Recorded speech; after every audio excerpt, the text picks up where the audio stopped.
Hello everyone, the Pineapple Hoovian here. I have read many a great comic book story, whether it's from Marvel, DC, Dark Horse, and including Titan Comics' run of Doctor Who. Yet, I find myself torn on how I feel about the new Time Lord Victorious comic, named Defender of the Daleks. It has many good ideas and explores some characters very well, yet I find the ending to be a little contrived. Let's explore Defender of the Daleks. First of all, these covers are fucking fantastic, but let's get into the story. The 10th Doctor wakes up in his TARDIS, completely oblivious to where he is or what left him in this situation. This comic looks fantastic, by the way, and I love the use of the Dalek font whenever they talk. Speaking of Daleks, they locate the Doctor, leaving him more confused than he was before.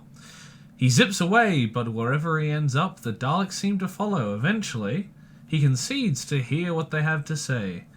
He follows the group of Daleks to their command ship, meeting the Dalek Emperor of the Restoration.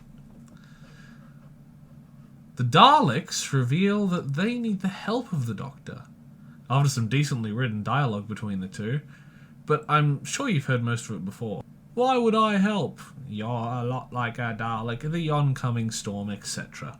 The oncoming storm. The Emperor and the rest of his army are afraid of a race called the Hond, who existed within the Dark Times and seemed to be having a resurgence. Even though they were thought to be long dead, they strive to kill all life, so the Doctor reluctantly, and on his own terms, decides to accompany the Daleks to Skara and help defend them and the universe from the Hond. Get it? Defender of that's the title. And adding to the messing of the timelines in the rest of the Time Lord Victorious event, the Daleks don't seem to remember a war against Gallifrey ever taking place, so that's odd. The Doctor demands to see all of the tech that the Daleks hold if he is to protect them. He's brought to a place the Daleks call the Vault of Obscenities. He's accompanied by the Dalek Prime Strategist. He is a battered, classic Skara-designed Dalek that is very smart with the way he approaches the Doctor. Unlike the demanding others, he treats the Doctor as both a rival, but also an intelligent equal that deserves respect. The dynamic is interesting and fun to read, much like how the Doctor and the Master relate when they work together. Rarely. Not trusting each other 100%, but respecting each other on their intelligent merits. They dive into the vault, and as the Prime Strategist discusses his position with the Doctor, he states he is older than the Emperor of the Restoration, and that he refuses to leave or fix his armour, as it represents his pride. But later on, this is proved wrong, as when failing the Emperor of the Restoration with a plan gone awry, his punishment was to be confined in his outdated and damaged case. After dodging many traps, the Doctor and Prime Strategist make their way to the final floor, as they are intercepted by one of the aforementioned Hond. This cliffhanger ends the first issue of the comic, ready to be continued next. That issue had many redeeming qualities, such as the dynamic between the Strategist and Ten, but it's quite slow getting there, so it goes nowhere fast. But now for issue 2. The Hond continues the confrontation as the Doctor tries to deduce what it is, stating it's the very primordial ooze itself given life. This description and the way the Hond are designed is very imposing when contrasted with the Doctor and the Daleks. The Doctor attempts to stop the confrontation, still reflecting his dialogue off of the Strategist very well. The Hond itself seems to view everything as pain, and because of that, seeks to have everything destroyed.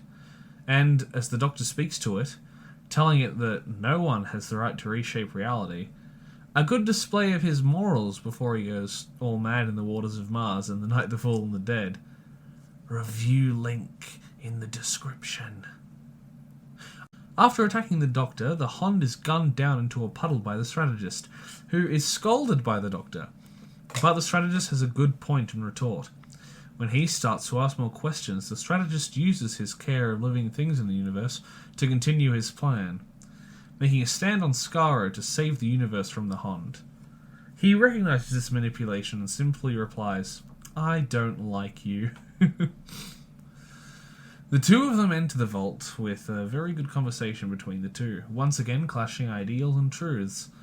And as the Doctor figures out what the Dalek is telling him, his face continues to look like a grumpy cat. While leaving the room, the Hond reconstitutes itself, brawling with the strategist, ripping its casing as the Doctor eventually creates a containment field. Using this technology, the Doctor and the strategist attack the Hond horde approaching the planet.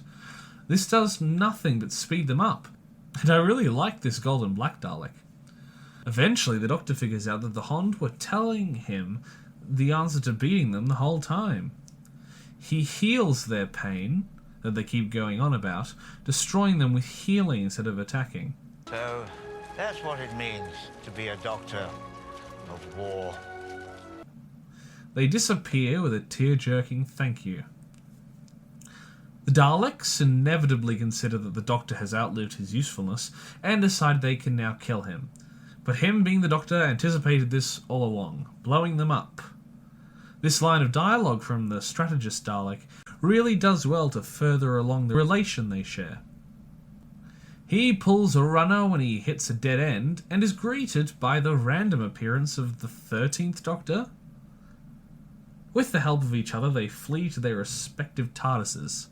They reconvene on a jungle planet with a decent chat, and Ten wallows in his TARDIS thinking about how he felt about the fact that there could finally be a good Dalek. Once he leaves the Daleks, they discuss their next action, and the Prime Strategist attempts to plan a snatching of the 8th Doctor. Probably what we see in the Time Lord Victorious audio plays. Reviews on my channel, shameless plug. This was a fantastic comic. One of the best I have seen from Titan Comics in the past. Even with the odd ex machina from 13, I give Defender of the Daleks by Jody Houser an 8.5 out of 10.